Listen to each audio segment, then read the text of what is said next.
Alors, salut tout le monde, j'espère que vous allez bien et que vous vous portez bien, vous passé une bonne journée. Alors aujourd'hui, j'aimerais passer un message, j'aimerais parler avec vous d'un sujet.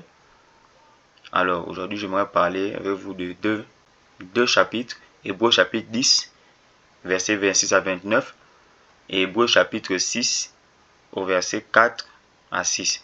Alors ici, je parle de ça aujourd'hui, c'est parce qu'aujourd'hui, je suis focalisé sur la grâce de Dieu.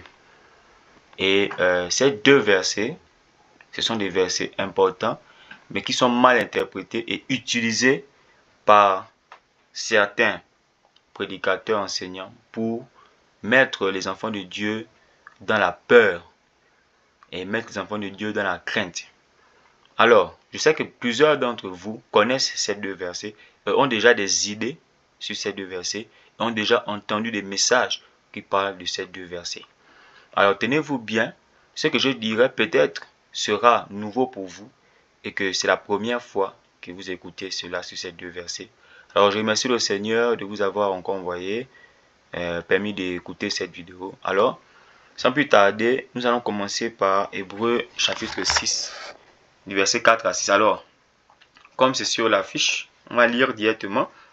Il est écrit « Car il est impossible que ceux qui ont été une fois éclairés, qui ont goûté le don céleste, qui ont été rendus participants du Saint-Esprit, qui ont goûté la bonne parole de Dieu et les puissances du siècle à venir, et qui sont ensuite tombés de nouveau, de nouveau les renouveler à la repentance, puisqu'ils crucifient de nouveau pour eux le Fils de Dieu et l'exposent publiquement à l'opprobre. L'opprobre, c'est-à-dire à la honte, à la disgrâce. Alors, regardons bien ce verset. Je vais d'abord parler de comment certaines personnes interprètent ces versets-là. Hébreux chapitre 6, verset 4 à 6, beaucoup l'interprètent de cette manière, en disant que ce verset parle du fait que si tu as reçu le Seigneur Jésus-Christ et que tu commets un péché, voilà, après avoir reçu le Seigneur Jésus-Christ, tu ne peux plus être sauvé. Voici pourquoi il faut vivre d'une manière sainte après avoir reçu le Seigneur Jésus-Christ. Car si tu pèches après avoir reçu le Seigneur Jésus-Christ, tu seras condamné et tu ne pourras plus être sauvé. Tu ne pourras plus te repentir. Certaines personnes disent que voilà, c'est le fait de continuer à pécher constamment après avoir reçu le Seigneur Jésus-Christ, tu ne pourras plus être sauvé. Alors laissez-moi parler de ce verset dans son contexte. Alors ici, au début, quand je n'ai pas mis au début, dans Hébreux chapitre 6, ici l'auteur nous dit au départ de ne plus ramener, de plus placer le fondement, voilà, du commencement de la parole de Christ, mais passer à quelque chose qui est parfait. Parce que tous ceux qui ont déjà reçu le fondement du Seigneur, qui ont goûté au Saint-Esprit, donc tous ceux qui sont sauvés, s'ils retombent, on ne pourra plus les sauver à nouveau. Ils ne pourront plus revenir dans les mains du Seigneur, parce que pour revenir dans les mains du Seigneur, après être tombé, il va falloir crucifier le Seigneur à nouveau. Alors ici, on ne parle pas des péchés de tout le temps ordinaire que tous les hommes font. Alors ici, on ne parle pas d'action, c'est-à-dire impudicité, fumer, voler, tuer, insulter. Ici, on ne parle pas de convoitise, on ne parle pas de tous ces péchés-là. Ici, le terme tomber ici n'est pas utilisé pour dire que tu as commis une action mauvaise, non. Alors, le terme tomber ici fait référence à quoi? Le terme tomber ici fait référence au fait d'abandonner, de renoncer volontairement au Seigneur Jésus-Christ. Ça signifie quoi? Qu'après avoir reçu le Seigneur, après avoir goûté au Saint-Esprit, il arrive même un moment dans ta vie où tu le rejettes volontairement, où tu refuses, c'est-à-dire que tu préfères retourner dans une autre pratique ou dans tes anciennes pratiques, tu rejettes le Seigneur, tu l'abandonnes. Donc là, on parle de l'apostasie.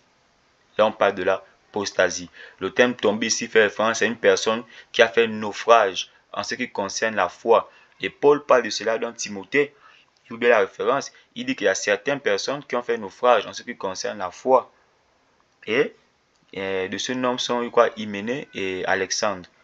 Quand on parle de naufrage en ce qui concerne la foi, ce sont des personnes qui renoncent volontairement à Jésus-Christ pour s'attacher à d'autres doctrines. Par exemple, certains qui après avoir reçu Jésus-Christ, rejettent Jésus-Christ pour aller vers Branham, pour dire que c'est Branham qui est le chemin, c'est Branham qui est la vérité, c'est Branham le prophète, c'est Branham qu'il faut suivre. Certains qui rejettent Jésus-Christ pour aller dans le kémitisme, certains qui rejettent Jésus-Christ pour aller dans les traditions et qui combattent Jésus-Christ. Si ces personnes-là avaient déjà été éclairées une fois, et s'ils renoncent à Jésus-Christ après avoir été éclairés, ces personnes ne pourront plus jamais revenir. Alors, c'est ici, dans ce contexte, c'est de ça dont on parle dans Hébreux chapitre 6 au verset 4. On ne parle pas de, après avoir reçu Jésus-Christ, tu commets une action, c'est-à-dire mauvaise, que la loi interdit. On ne parle pas de cela, car le Seigneur nous a déjà pardonné pour toutes les actions que nous allons commettre. Cependant, il y a un péché que le Seigneur ne pardonne pas, c'est le fait de rejeter la grâce. Parce que quand tu rejettes la grâce, Dieu ne viendra pas te supplier à nouveau. Et si tu as rejeté la grâce après avoir reçu la grâce, il va falloir que Jésus-Christ meure encore pour que tu sois sauvé à nouveau. Alors regardez bien la partie où on parle de repentance. Ici, la repentance dont il est question, dans le verset 6 de Hébreux chapitre 6, c'est la repentance pour le salut. Alors, il y a la repentance pour le salut et cette repentance se fait une seule fois. On ne se répand pas plusieurs fois pour être sauvé, on se répand qu'une seule fois dans sa vie pour le salut. Maintenant, les autres repentances, c'est le fait de tourner de ces mauvaises actions. Et cette repentance, ça, c'est pas pour le salut, mais c'est pour une vie de paix, c'est pour une vie d'amour avec notre prochain et pour l'adoration. Alors maintenant, je vais passer à Hébreux chapitre 10 au verset 26 et 29. Ces deux versets sont similaires. Ça parle de la même chose, mais de différentes manières. Dans Hébreux chapitre 10 au verset 26, il est écrit « Car si nous péchons volontairement après avoir reçu la connaissance de la vérité, il ne reste plus de sacrifice pour les péchés. » Alors, il faut comprendre que les deux versets, les deux parties parlent de quelque chose de similaire. Ils parlent de sacrifice et de crucifixion. Alors, il n'y a eu qu'un seul sacrifice, une fois pour toutes, pour le salut des hommes. Et ce sacrifice a permis de voiler, de supprimer, d'effacer tous nos péchés, présents, passés et futurs. Nous sommes d'accord avec. Maintenant, après avoir reçu le sacrifice de Jésus-Christ, dans Hébreux chapitre 10 au verset 26, on nous dit que si tu pèches volontairement, après avoir reçu la connaissance de la vérité, il ne reste plus de sacrifice pour les péchés, mais une attente terrible de jugement et une ardeur de feu qui dévorera les adversaires. Alors, regardons bien d'abord la partie de pécher volontairement. Quand vous regardez là où on parle de péchant volontairement, et maintenant tu viens au verset 28, on dit si quelqu'un qui a méprisé la loi de Moïse meurt sans miséricorde. Dans d'autres versions, on dit quelqu'un qui a rejeté la loi de Moïse. Et donc, ici, on dit meurt sans miséricorde. Après, on dit quoi? Combien plus de châtiment pensez-vous méritera celui qui aura foulé aux pieds le Fils de Dieu et qui aura regardé comme une chose profane le sang de l'alliance par lequel il a été sanctifié. Alors là, on parle des gens qui ont reçu le Seigneur Jésus-Christ. Et après avoir reçu le Seigneur Jésus-Christ, ils ont fait quoi? Ils l'ont rejeté à nouveau. Donc, le péché volontairement ici, c'est le fait de rejeter le Seigneur Jésus-Christ pour volontairement reporter cette nature pécheresse, de retourner dans tes actions mauvaises, retourner dans ton ancienne nature. Et cela se fait par ta bouche, cela se fait par ton cœur. C'est quand dans ton cœur, plus profond de ton cœur, tu rejettes le Seigneur Jésus-Christ et tu le combats même. C'est pourquoi nous avons plusieurs personnes, notamment en Afrique et dans d'autres continents, qui après avoir reçu le Seigneur Jésus-Christ, viennent maintenant dire, après qu'ils ne croient plus et que Jésus-Christ n'est pas la vérité. Ces personnes-là ne peuvent plus jamais revenir vers le Seigneur et ils sont condamnés pour toujours.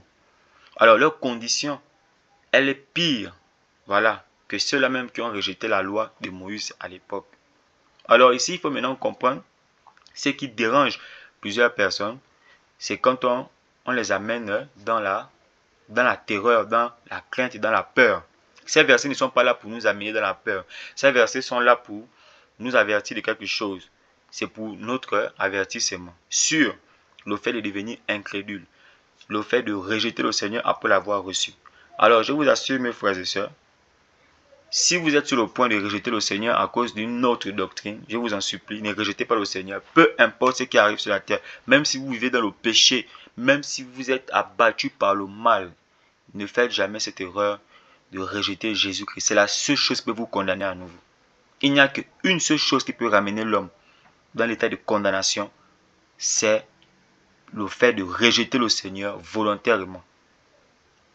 C'est-à-dire après avoir reçu le Seigneur. Alors c'est juste ce message que je voulais passer.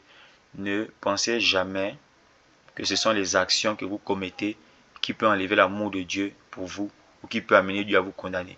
Dieu ne condamne aucun être humain pour ses actions. Il a déjà pardonné toutes nos actions. Mais le Seigneur ne pourra pas vous ramener à la vie si vous le rejetez.